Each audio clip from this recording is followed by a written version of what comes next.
Mobile charger, heater, iron bulb, इन सब में आके डिफरेंस क्या होता है, कौन ज़्यादा इलेक्ट्रिसिटी खाता है और क्यों? इस सब का जवाब छुपा है सिर्फ एक चीज़ के पीछे, वो है इलेक्ट्रिक पावर। इलेक्ट्रिक पावर, देखो पावर क्या होता है, वर्क डन अपॉन टाइम। इसका एक मतलब डेफिनेशन में आती है व्हाट इज पावर, कि power is the work done per unit time. ठीक है, देखो पावर बराबर वी इंटू आई भी होता है। इसको प्रूव करते हैं, देखो एक फॉर्मूला लिखा है ना कि वर्क डन बराबर V into I into T. मैंने इसको वर्क डन की जगह यहाँ लिख दिया, ठीक है ना, और टाइम से टाइम काट दिया, तो पी बराबर वी इंटू आई आ गया मेरा। अब एक डेफिनेशन आती है, ये मोस्ट इंपॉर्टेंट है कि वन वॉट क्या होता है। देखो वन वॉट क्या होता है मैं बता रहा हूँ आपको, कि एक जूल काम एक सेकंड में, मतलब अगर आप लोगों ने एक जूल काम अगर एक सेकंड में कर दिया तो उसी को हम वन वॉट कहते हैं। ठीक है, और देखो कि 1 किलोवाट, ठीक है, 1 किलोवाट में कितने वॉट होते हैं, ठीक है ना, कितने वॉट होते हैं तो हम बता देंगे 1000 हमारे वॉट होते हैं। ठीक है, अब कुछ अदर भी रिलेशन है पावर की, जैसे पावर बराबर I square into are, power बराबर वी स्क्वायर अपॉन आर।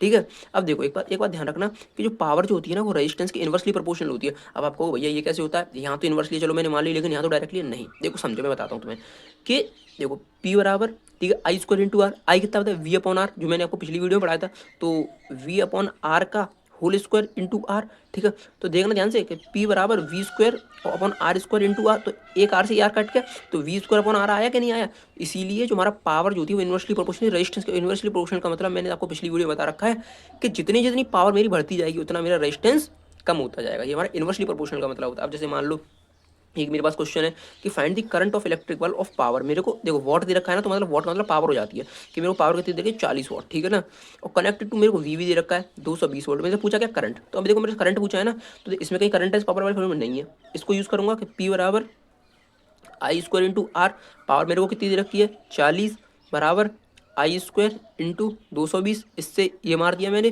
ठीक है, ये 2 बार मार दिया, ये 11 बार मार दिया।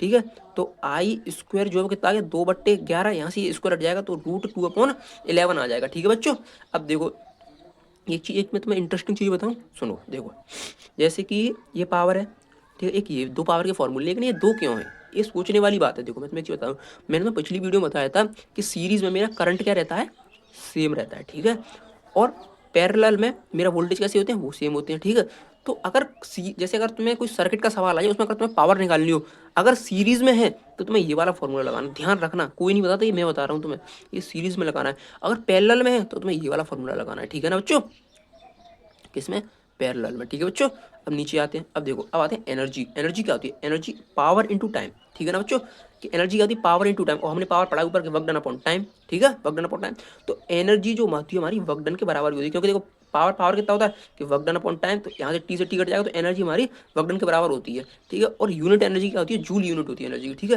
अब देखो 1 kilowatt hour is the amount of electrical energy when an electric appliance having the power rating of 1 watt is used for 1 hour. ठीक है बच्चों, समझ में आई ना आपके। ठीक है, अब देखो 1 किलोवाट आवर में कितने जूल होते हैं, अब मान लो मेरे को किलोवाट आवर देखिए मेरे यूनिट चेंज करनी है, तो ध्यान रखना 3.6 इंटू 10⁶ मेरे जूल होते हैं। ये मोस्ट इंपॉर्टेंट यहाँ से सवाल आता है कि तुम्हें पावर जो है वो किलोवाट, एनर्जी जो किलोवाट पर आवर में दे दी जाएगी, तुमसे कही जाएगी कि जूल में कन्वर्ट करो, सीधा सीधा सवाल आएगा 2 नंबर में। ठीक है ना, और तुम्हें करना पड़ेगा, तो तुम इसी तरीके से ध्यान रखना इस रिलेशन को, 3.6 इंटू 10⁶। ठीक है बच्चों, अब देखो लास्ट टॉपिक है हमारे चैप्टर का, heating effect of electric current के, आई बराबर आई स्क्वायर इंटू, देखो एच बराबर हमारा कितना होता है कि I square into R into T. ठीक है, देखो heating effect of electric current, ये एच क्या है, ये एच हमारी एनर्जी को दर्शाता है। एनर्जी की यूनिट क्या होती है, जूल। ठीक है ना बच्चों, चलो अच्छी बात है। अब ध्यान से देखना, यहाँ से अगर मैं एक क्वेश्चन बोल दूँ कि तुम्हें जो करंट जो 5 दे रखा है, रेजिस्टेंस जो है ये 10 दे रखा है, और टाइम जो है ये भी आपको 10 सेकंड ही दे रखे हैं। ठीक है, तो देखो आई स्क्वायर कितना हो गया मेरा कि 5 × 5, क्योंकि स्क्वायर है, आर कितना दे रखा 10 इंटू और 10 टाइम भी। ठीक है, तो देखो 25, और ये 2 जीरो इधर लगे 2500, तो मतलब मेरी हीटिंग इफेक्ट कितना लगा 2500।